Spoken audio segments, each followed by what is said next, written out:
BBC news আন্তর্জাতিক সংবাদে আপনাকে স্বাগতম। শুরুতেই সংবাদ শিরোনাম, এরপর বিস্তারিত। পাকিস্তানের সশস্ত্র হামলায় একই পরিবারের ৬ জন নিহত। যুদ্ধে রাশিয়ার হয়ে লড়াই করছে ১৭০০ জনেরও বেশি আফ্রিকান সেনা।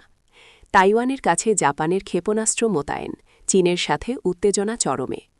রুশ নারীর সঙ্গে সম্পর্কের কথা স্বীকার করে ক্ষমা চাইলেন বিল গেটস।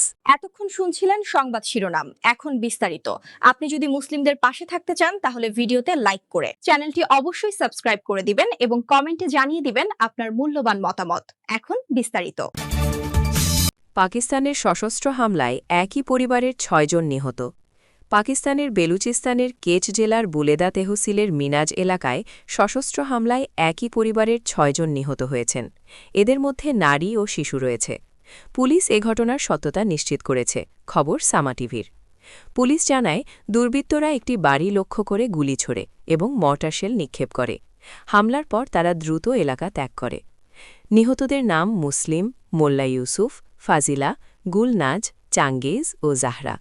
আহত হয়েছেন আব্দুল গফফার এবং তার ২ মেয়ে, সারা ও আয়েশা। যুদ্ধে রাশিয়ার হয়ে লড়াই করছে ১৭০০ জনেরও বেশি আফ্রিকান সেনা। ইউক্রেন যুদ্ধে রুশ বাহিনীর পক্ষে ১৭৮০ জনেরও বেশি আফ্রিকান সেনা লড়াই করছে বলে দাবি করা হয়েছে। বুধবার ২৫ ফেব্রুয়ারি রাজধানী কিয়েভে ঘানার পররাষ্ট্রমন্ত্রী স্যামুয়েল ওকুজ্জেতো আবলাকাওয়ার সঙ্গে বৈঠক শেষে এক যৌথ সংবাদ সম্মেলনে এমন দাবি করেছেন ইউক্রেনের পররাষ্ট্রমন্ত্রী আন্দ্রি সাইবিহা। সংবাদ সম্মেলনে ইউক্রেনের পররাষ্ট্রমন্ত্রী বলেন, আমরা পরিষ্কারভাবে দেখতে পাচ্ছি যে বিভিন্ন প্রতারণাপূর্ণ কৌশলের মাধ্যমে এই যুদ্ধে আফ্রিকার নাগরিকদের টেনে আনছে রাশিয়া। আমাদের কাছে থাকা তথ্য অনুযায়ী বর্তমানে আফ্রিকার বিভিন্ন দেশের ১৭৮০ জনেরও বেশি নাগরিক রুশ বাহিনীর পক্ষে লড়াই করছে। আফ্রিকা মহাদেশের ৩৬টি দেশ থেকে এই সেনাদের আনা হয়েছে উল্লেখ করে সাইবিহা বলেন, চাকরির প্রতিশ্রুতি দিয়ে দরিদ্র আফ্রিকান যুবকদের প্রথমে রাশিয়া আনা হচ্ছে এবং তারপর সেনাবাহিনীতে অন্তর্ভুক্ত করা।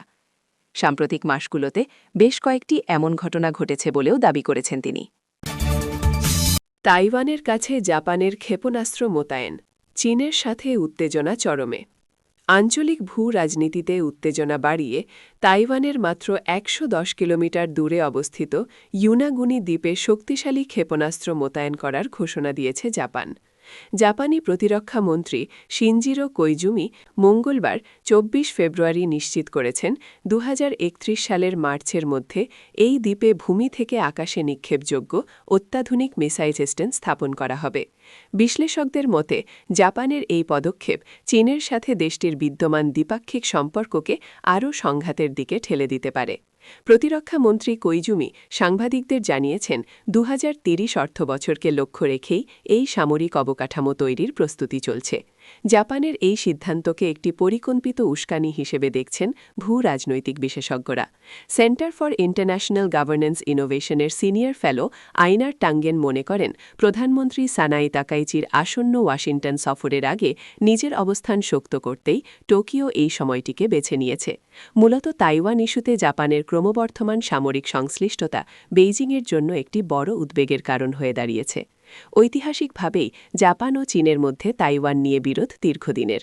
তবে সাম্প্রতিক সময়ে প্রধানমন্ত্রী তাকাইচি সরাসরি তাইওয়ান সংঘাতে জাপানের সামরিক অংশগ্রহণের সম্ভাবনা নিয়ে কথা বলায় বেইজিং ক্ষুব্ধ প্রতিক্রিয়া ব্যক্ত করেছে। চীনের পররাষ্ট্রমন্ত্রী এই পদক্ষেপকে দেশটির অভ্যন্তরীণ বিষয়ে হস্তক্ষেপ এবং আগুন নিয়ে খেলা হিসেবে বর্ণনা করেছে। রুশ নারীর সঙ্গে সম্পর্কের কথা স্বীকার করে ক্ষমা চাইলেন বিল গেটস খ্যাত যৌন অপরাধী জেফ্রি অ্যাপস্টেইনের সঙ্গে সখ্যতা এবং বিতর্কিত মেলামেশার অভিযোগে অবশেষে অনুশোচনা প্রকাশ করেছেন মাইক্রোসফটের সহপ্রতিষ্ঠাতা বিল গেটস। সম্প্রতি এপস্টিন ফাইলসের নতুন নথি ও ছবি জনসমক্ষে আসার পর তৈরি হওয়া তীব্র বিতর্কের মুখে তিনি গেটস ফাউন্ডেশনের কর্মীদের কাছে আনুষ্ঠানিকভাবে ক্ষমা চেয়েছেন।